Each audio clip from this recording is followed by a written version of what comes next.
चलिए, हमने last class में बताया था आपको कि जो हमारी BHIC 131 थी, वो भारत का इतिहास 300 CE तक था, प्राचीनतम काल से। ये हमने लास्ट क्लास में आपको बता दिया था। और उससे आगे की हिस्ट्री के लिए हमने ये वाली बुक पढ़नी है। और इसमें हमने ये भी बताया था, इसका सिलेबस भी बताया था कि आप देख सकते हैं इसमें गुप्त और ये सारी चीजें थी। पल्लव और पांडव कल्चर, मतलब मोस्टली जो हिस्ट्री का जो पार्ट है ना, वो आपका इस वाली बुक में है। क्योंकि पिछली वाली बुक में तो काफी कुछ आपने बस सिक्कों के और उनके आधार पर था, तो यहाँ पे तो प्रॉपर एविडेंस भी मिलते हैं राजाओं का, और साम्राज्य भी मिलता है। आप देखेंगे तो काफी सारी चीजें इसमें मिलेंगी आपको। ठीक है, तो अभी हम देखेंगे कि इसमें सभी राजपूतों का आविर्भाव, राष्ट्रकूटों का उत्तर काल, उत्तर है ना, ये सारी चीजें इसमें आप पढ़ेंगे। अरब के हमले एवं विस्तार, तो अरब ने हमले भी स्टार्ट करने, जैसे मोहम्मद गौरी, गजनवी और ऐसे लोग आए थे, तो उन्होंने हमले भी किया था, आक्रमण उन्होंने किया था। महमूद गजनी और मोहम्मद गौरी का आक्रमण एवं प्रतिरोध, भूमि राजस्व पद्धतियां और कृषि संबंध। ये हमने यूनिट 1 को कवर कर लिया था पिछली लास्ट वीडियो में। अगर आपने प्रीवियस वीडियो अटेंड करी होगी तो आपने देखा होगा, हमने गुप्त साम्राज्य के विषय में पढ़ा था, उनका उदय किस प्रकार से हुआ और किस प्रकार से उनका विकास हुआ। तो उदय के लिए जो श्रीगुप्त का वंश था, वो किस प्रकार से आया था, उसके लिए हमने बताया था कि उस समय राजनीतिक पृष्ठभूमि क्या थी। एक कुश जो था, जैसे हमने बताया था इसमें कि प्रारंभ में भारत संगठित अस्तित्व में नहीं था, लेकिन क्या हुआ था, उत्तर मौर्य काल में उत्तर भारत और दक्कन में दो राज्यों का उदय हुआ। ये उत्तर भारत में कुषाणों का राज्य था, और दक्कन में सातवाहन का राज्य थे। यद्यपि कुषाण एवं शक सरदारों का शासन 4वीं शताब्दी CE के प्रारंभिक वर्षों तक जारी रहा, मतलब सिर्फ 4वीं शताब्दी तक ही जारी रहा, लेकिन उसकी शक्ति काफी कमजोर हो गई थी, और सातवाहन वंश का शासन 3री शताब्दी CE तक रहा। ठीक है, के मध्य से पहले ही लुप्त हो गया। इसका तात्पर्य यह नहीं है कि भारत में पूर्ण राजनीतिक रिक्तता पैदा हो गई। इस समय कोई बड़ी राजनीतिक शक्ति सत्ता में नहीं थी, परंतु छोटी छोटी शक्तियों का शासन कायम था। नवीन परिवारों के शासकों का उद्भव हो रहा था। इस राजनीतिक स्थिति में गुप्त नाम के वंश ने 4वीं शताब्दी CE, है ना, 4वीं शताब्दी CE यानी 400 साल तक, है ना, 400 ईस्वी बोल सकते हैं, कॉमन एरा का प्रारंभिक समय के से अपने साम्राज्य को बनाना प्रारंभ किया। इस वंश की उत्पत्ति के विषय में निश्चित मत नहीं है। ये देखो, इस वंश की उत्पत्ति के विषय में निश्चित मत नहीं है। ये हमने पढ़ा था कि इसका कोई पश्चिम बंगाल कहते हैं, कोई बंगाल, कोई बिहार, कोई उत्तर प्रदेश। इस साम्राज्य के इतिहास की रूपरेखा प्रस्तुत करने के लिए हमने विभिन्न क्षेत्रों को अलग अलग उस समय की राजनीतिक स्थिति की समीक्षा करेंगे। तो हमने क्या कहा था, एक तो हमें कुछ जो शासन था उसको हमने देखा, और ये भी लगभग 300 के ईस्वी के आसपास समाप्त हो गई, है ना। और सातवाहन थे, वो भी 300 के आसपास समाप्त हो गई। लेकिन सातवाहन जब खत्म हुए तो ऐसा नहीं कि कोई राजा नहीं था, छोटे छोटे जो हर उसके राजवंश थे उस समय, लेकिन मुख्य रूप से कोई बड़ा शासन नहीं था। ठीक है, तो ये सातवाहन को डिनास्टी इस प्रकार से जो अपनी माताओं का सरनेम भी यूज करते थे, मतलब अपनी माताओं का नाम रखते थे, इसमें था। ठीक है, गुप्त एम्पायर के बारे में हमने जो अभी टॉपिक पढ़ना है, वो ये चीजें हमने कवर कर ली थी अपने। उत्तर पश्चिम भारत के बीच में 3री शताब्दी में ईरान में सेनानियों, ये सारी चीजें टॉपिक कवर कर लिया था लास्ट क्लास में। ठीक है, तो गुप्ता एम्पायर यहाँ से स्टार्ट हुआ, और काफी इसी के आसपास और इन्होंने विस्तार भी काफी अच्छा कर लिया था गुप्ता एम्पायर ने, गुप्ता डिनास्टी ने।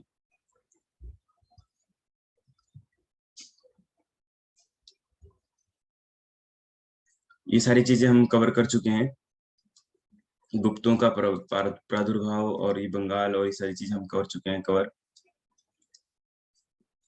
समुद्रगुप्त के विषय में पढ़ लिया था।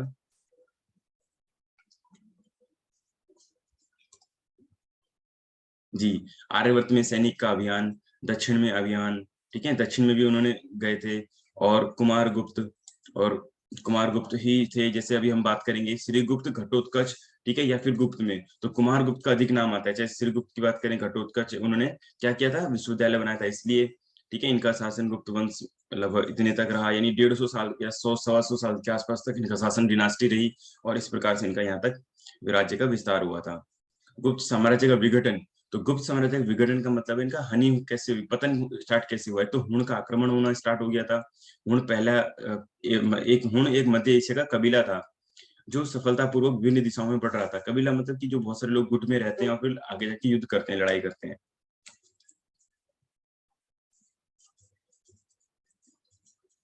तो उनके आक्रमण ने निश्चय कर दिया। ये सब चीज आज आगे इसमें हमने कवर कर ली थी। प्रशासनिक कमजोरी भी थी, तो दो जो गुप्त वंश का जो पतन हुआ था उसके दो कारण है। एक तो हुण का आक्रमण, दूसरा उनकी प्रशासनिक कमजोरियां भी थी, उनका नियंत्रण से बाहर हो गए थे। और ये सारी चीज हमने पिछले क्लास में पढ़ लिया था इसको, कि वो अपनी को राजा स्थापित करने में नाकामयाब हो गए थे। कुछ प्रश्न उत्तर हैं आपके सामने और ये उसके उत्तर हैं। फिर हमने इकाई 2 पढ़ा था, अर्थव्यवस्था, समाज, संस्कृति एवं राजतंत्र व्यवस्था, गुप्त साम्राज्य के विषय में पढ़ा था। इसमें हमने क्या क्या पढ़ना था, गुप्त साम्राज्य के अंतर्गत प्रशासन कैसा था, राजा हुआ करते थे, मंत्री परिषद, दूसरे अधिकारीगण होते थे, सेना होती थी, राजस्व प्रशासन होता था, प्रांत, जिला और ग्राम होते थे। आप पिछली वीडियो जरूर देखिएगा, उसमें हमने सारी चीज डिस्कस की हुई है। ठीक है, ये सारी चीज हमने इसमें कवर करी थी।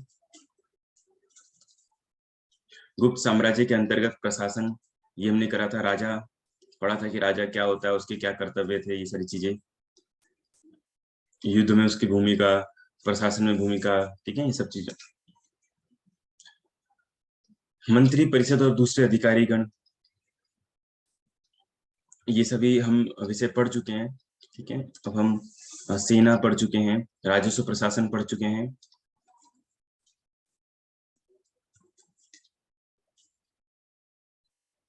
प्रांत, जिला और ग्राम, ये भी हम पढ़ चुके हैं। ये सारा क्या है, गुप्त वंश के समय, गुप्त के काल में प्रशासनिक काम है। ठीक है, कुछ मैंने मैप से भी बताने की कोशिश करी थी गुप्त वंश को, जैसे समुद्रगुप्त और कुमारगुप्त और श्रीगुप्त के विषय में, तो ये इस प्रकार से भी हम समझ सकते हैं इसको।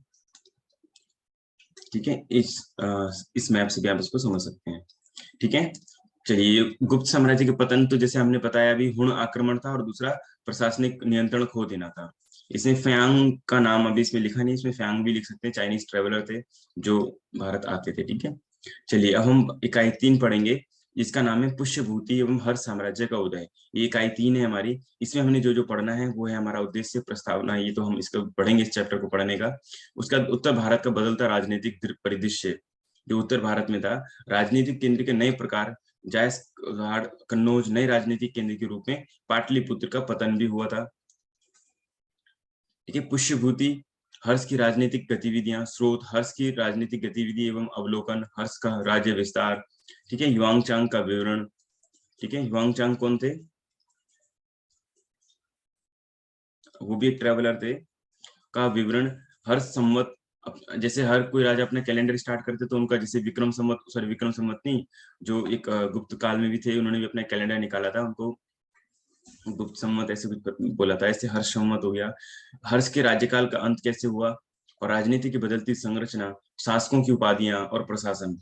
इस इकाई के अध्ययन के पश्चात आप जानेंगे कि 5वीं और 6वीं शताब्दी में उत्तर भारत की राजनीतिक परिदृश्य किस प्रकार परिवर्तित हुई, नए प्रकार के राजनीतिक केंद्रों का उदय, जैसे ठीक है, कन्नौज उत्तर भारत का नया राजनीतिक केंद्र बनाया गया। कन्नौज क्या बना, उत्तर भारत का नया राजनीतिक केंद्र बना। हर्ष की राजनीतिक गतिविधियां, हर्ष का साम्राज्य विस्तार और उत्तर भारत की बदलती राजनीतिक संरचना, और कन्नौज के उदय का प्रभाव, त्रिगुटीय संघर्ष, ये सभी विषय हमने यहाँ पे इसमें। चलिए हम अपनी तीसरी इकाई है, जो इकाई 1 और 2 और उसके बाद इकाई 3 पढ़ रहे हैं।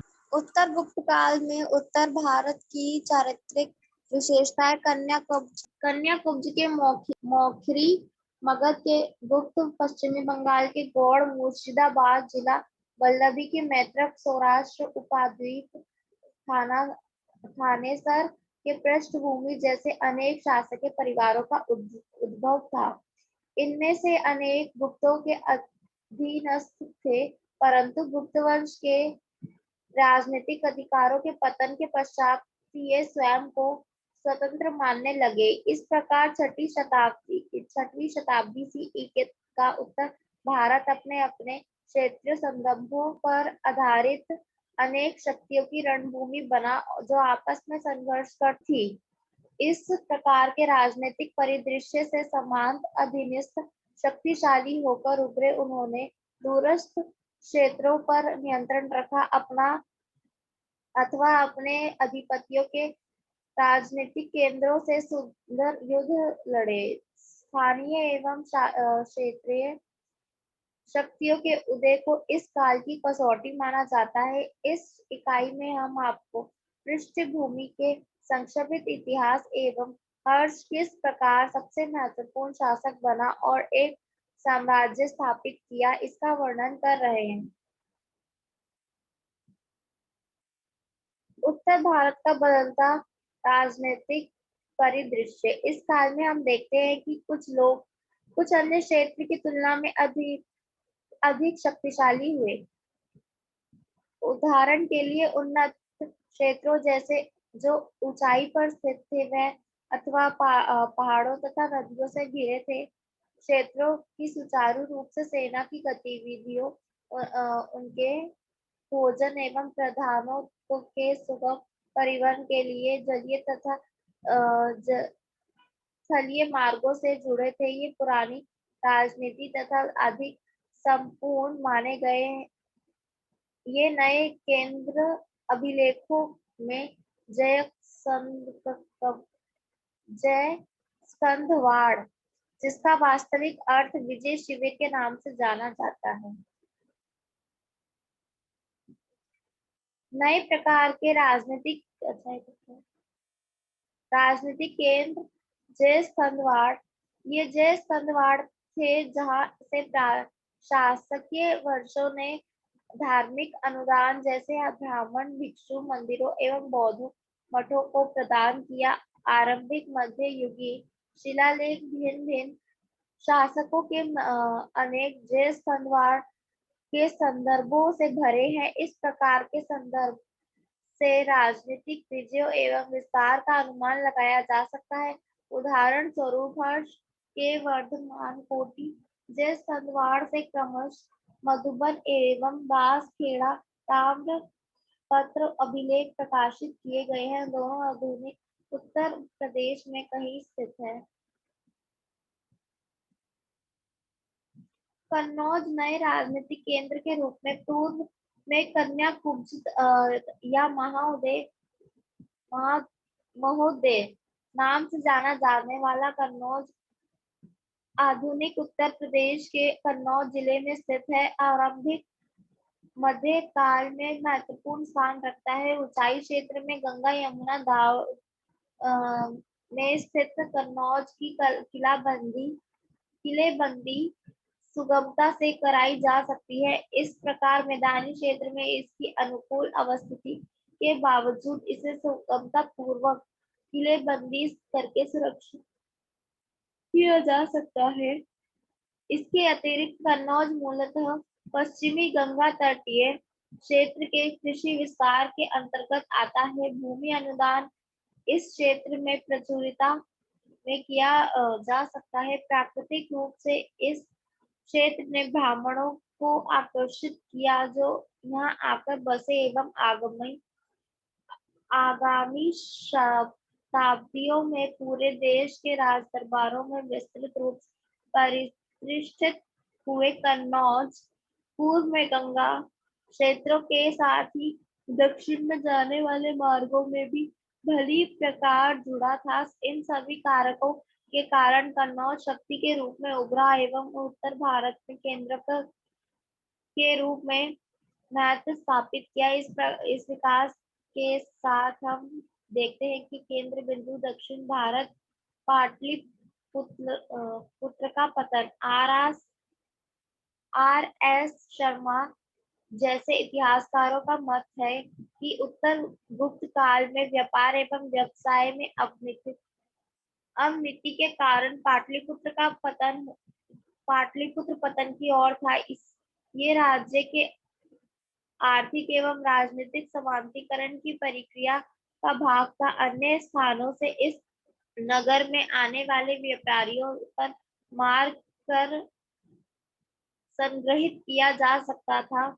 इस प्रकार अधिकारियों सैनिकों एवं अन्य शाही नौकरों का वेतन भूमि आवंटन द्वारा किया जाता था।